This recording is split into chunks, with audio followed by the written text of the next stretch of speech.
What's a good CCW gun? Okay, so a good CCW gun. Now, the whole idea behind a CCW gun is you want to, of course, be able to fire it, so feel comfortable enough size-wise with the gun to be able to handle it correctly, manipulate it if you need to, deal with malfunctions, so on and so forth. But you also do want it small enough for it to be able to be hidden, to fit in a pocket, to fit in a holster, whatever it may be, where it does not print or show through the clothing. And it's also easily, it's readily available, let's say. So, for example, you would not make this your first choice as a CCW gun. It is a tank, it is massive. You would lean more towards something like this that is much, much smaller, much more concealable, still very accurate and easy to handle and manipulate, but size is a huge, huge factor. So one of the major, one of the largest popular guns that we have in California, because we are set to a list of what we're allowed to have in California, is what's called the M&P Shield. The M&P Shield is a single stack, either 9 or 40 caliber firearm, and it's roughly between this size and a Glock 19. It's closer to a Glock 19. The major difference is you can see how thick this gun is. You cut that by about a fourth, and that would be your shield. It's a thinner gun. It prints less.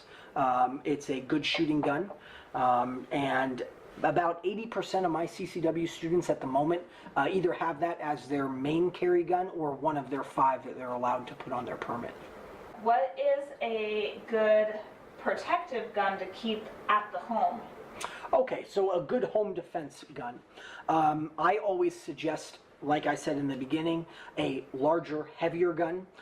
So for me, what's at the house is a very large, very sturdy 1911. It's a 45 caliber, so it's a very large caliber. It has really great stopping power. It's a slow-moving round, so it's not going to penetrate or over-penetrate through a bunch of walls, things like that. But it has great stopping power. It's a large size gun, so I feel very comfortable holding it. It's got a great weight to it, so it reduces the recoil, so I can stay on target longer and be able to take my second, third, fourth shot if necessary and really stay accurate on the body. Would there be a benefit to having a home defense gun that is a rifle versus a pistol? When it comes to long guns and home defense, it's tough. An AR-15, for example, so everyone has it pretty much. It's a very popular gun. There is a lot of over-penetration with an AR-15. It's a very fast-moving round. It's a very small round. Maybe a 9mm carbine would be a decent choice for a long gun in the sense of home defense. But truly the best long gun for home defense would really be a shotgun. And the idea behind a shotgun, when you look at a shot shell such as double-aught, double-aught is a great home defense round because what it ends up doing is throwing about 8 or 9 .380 sized pellets, so it kind of matches the round that this shoots. But it's 8 or 9 of them all shot at the same time, and they actually spread a little bit, especially in a close range. Instead of one bullet that makes one hole, shotgun would have multiple holes in a range maybe about this big, which of course would match, a body. And that is a great home defense shell. It is a great home defense firearm. And one of the great things about having a, let's say, a pump action shotgun, that sound, the racking of that pump going back and forth, you hear that a lot in movies. It's very synonymous with, oh boy, this is the wrong house, I probably should go. Usually what you hear after you hear the pump of a pump shotgun is a shell being fired. So it's a great deterrent in that sense. Hopefully, God willing, you would never even have to fire the round just because making that pump sound scares off the bad guys. But knowing that you would be able to take that shot after you racked or pumped the shotgun, you would know that you could get that job done and defend yourself and your family or friends or whoever fairly easily. Why don't you use a shotgun as It's your a CCW. as your home defense gun? Why don't I use a shotgun as my home defense gun? Where I live it's very, very close quarters, let's say. A lot of twists and turns at our place here.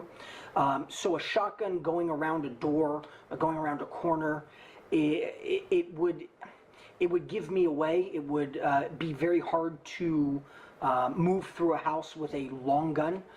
So I prefer to have a handgun really for home defense in my situation here. What's your preferred CCW gun? So my preferred CCW gun, my go-to, the one that I carry 98% of the time, is a Springfield Champion Operator. It is a 4-inch 45 1911. It has an alloy frame, so it's lighter weight than a normal 1911, which really helps me with the weight issue of carrying this every day, because it's not enjoyable to carry a 1911 every day. It's a lot. It's a lot to deal with. With this firearm, I have what's called a bull barrel, and I won't point the barrel at the camera, but you can kind of get a sense of how thick that barrel is compared to, let's say, if you look at how thick a little 380 is, very thin barrel. Having a thick barrel in the front adds a lot of front weight, so it does help a little bit with recoil. It does reduce it a little bit, but it really, in my mind, it really stabilizes that shot. It helps personally with my accuracy because it gives me this added comfort level. And when you're very comfortable with firearms, certain firearms, particular firearms, you tend to be more accurate. It's a psychological thing. The more comfortable you feel with a firearm, the more practice you've had with a firearm, the more accurate you're going to end up being. Okay, just a couple more questions left. Oh boy. What would you look for when going to a shooting range? What would I look for in a shooting range? Okay, cleanliness is key. I've been to a lot of ranges that are really run down and beat up, and one of the major things for me is having a very decent, if not amazing, air system. I want to know that the air that I'm breathing has been pushed out towards the back of the range and has cleared out all the toxins that are in primers, powder.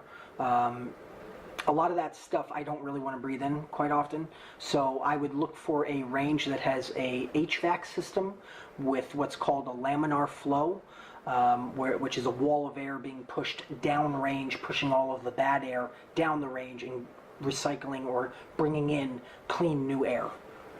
The other thing I look for is a good target hanger.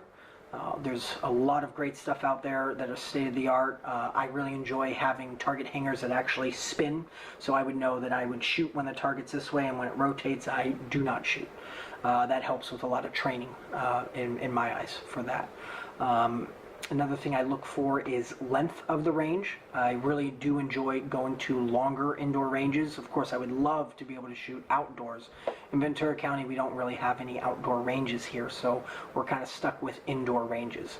But if you can find an indoor range that's at least 25 yards, 75 feet, that is really good practice for just about everything, a pistol, rifle, shotgun. Why? What? What? What are the benefits to hiring an instructor versus going to the range on your own? Okay, so the benefits of hiring an instructor, especially if you're a new shooter, what's great is, as an instructor, I love this because you're a clean slate, right? You have no bad habits. You've not been shooting for 20 years the same way every time. There's nothing that I have to break. So you're learning brand new. So what's great is I can teach you all of the right stuff to do without you having any of the bad habits. Having a firearms instructor, if you are not a first-time shooter, you're an avid shooter, let's say, what I get to do with that type of shooter is really kind of tweak and critique any little habits that might be bad or might not be as good as something that I can show you. But I really do enjoy teaching. I love the idea of taking what you bring to me with however you shoot and morphing it into something that will better your accuracy, better your ability to take down a target if necessary, and better your ability to actually manipulate the firearm. Firearms training is amazing in the fact that we help with problems like jams, different malfunctions that could occur while you're shooting. I can tell you, working at a range, working at a gun shop, we see a lot of stuff. We do see a lot of issues with guns, or a lot of shooters that have been shooting for a while, but haven't quite gotten the grouping down, being able to shoot all 10 shots in a nice 6-inch ring or something like that, and having instruction, having a teacher there guiding you through that process, taking your grouping from this far away and bringing it into something like this is really fun for me to see, and I'll tell you, the students really enjoy that too. How do you handle a first-time shooter? How do I handle a first-time shooter? I've had many first-time shooters. All ranges from ready to go on the range right away to I've dealt with students that took 25 minutes to fire their first round.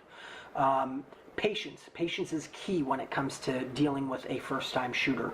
Understanding what they're looking for out of the training, and really guiding them in the direction of understanding how to manipulate the firearm, understanding what buttons do what levers do what, where's the safety on the gun, things like that, how they function.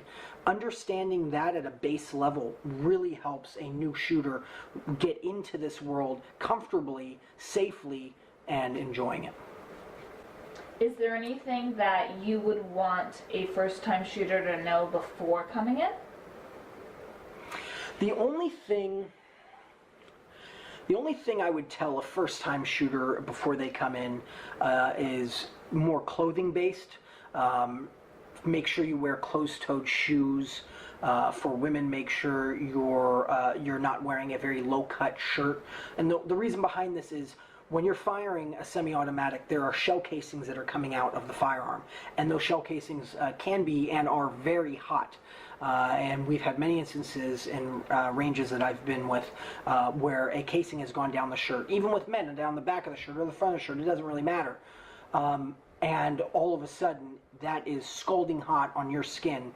And the sad part is there's been negligent discharges, accidental discharges, where someone is busy fidgeting trying to get that shell casing out from their shirt or clothing, and they still have that firearm in their hand, and they end up pulling the trigger while the gun is not on target, whether it be behind them, on the ground, things like that. So clothing is key. But the biggest thing when it comes to a first-time shooter is just bring a positive, good attitude. That's really where it's at. Don't get too discouraged if you're not hitting the target right away. It's a process. This is not something that's really easy to do right off the bat. Some people take it right away. Some people need more time to work on it. But having that good attitude, having that attitude of I want to better myself in this world of firearms, that really does help.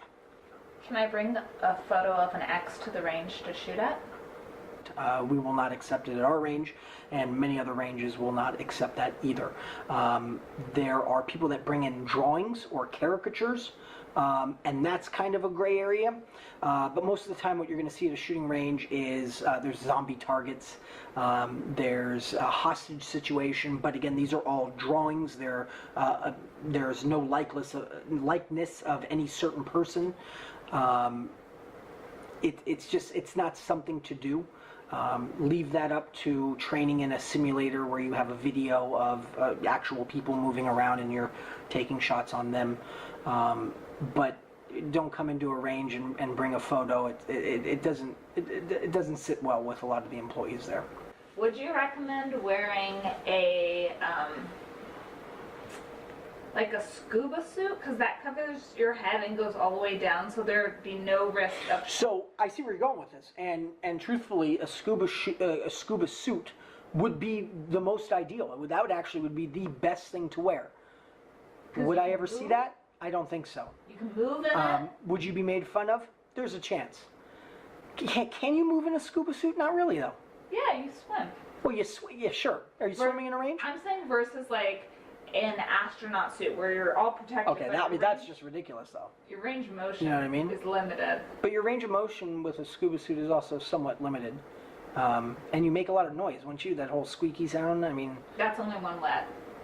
Ah, interesting. I see. What's the craziest thing you've seen working at ranges? Craziest thing, how so? Like with how people are dressed, how people are acting? What do you mean? Yeah, either of those. Yep. Craziest thing I've seen that we've allowed on the range is a guy coming in barefoot. No joke, barefoot. We gave him all the warnings. We told him that, shell casings are going to be hot. And we also told him that if he does do something that's unsafe, he was going to get a hefty fine for, not handling the firearm properly or shooting the target hanger or something like that. But yeah, guy straight up came barefoot into the range. Why? Knew what he was doing and insisted on doing it. Why? I don't know. Was he wearing shoes when he got there? No shoes at all. When it comes to of sound mind and body, we have had instances of people coming in and acting very strange and kind of throwing up red flags, whether it be trying to purchase a gun or go into the range. I've seen a lot of that, and we have turned them away. That's more of a safety issue than anything. Another big thing, and this is happening a lot more in California because weed is legal now, so yay. We get a lot of people coming in who have recently smoked marijuana, and you can smell it on them, of course, and their eyes are bloodshot, all that great stuff. Dealing with weed is the same as dealing with alcohol. You're not allowed to drive a car while drunk. You are not allowed to drive a car while under the influence of any substance, including marijuana. Therefore, you are not allowed to shoot a firearm when you are drunk in a range, and you are not allowed to shoot a firearm when you are on a substance and coming into the range. So we've seen quite a few of those, both of those, drunk and high or on something. Do you name your guns? Do I name my guns? Is that a thing? I do name my guns. I have names for guns that are not here in front of me. Although I do call this one the little guy or mini-me, only because it is very similar to the one that I carry every day. They both have carbon fiber grips. They're both, 1911 is a small 1911, large 1911. So I do call that mini-me. But I do have other names for my rifles and things like that. Okay, well listen, it's been fun. I really hope that you were able to learn a lot from this. If you do have any questions of your own, stuff that I didn't cover, stuff that you want to find out more about, please, in the comments, leave that question and I will get to it because we're going to do more videos like this. This is a lot of fun, and I'm really hoping that you can learn a lot from this. Take care, guys. I'll see ya.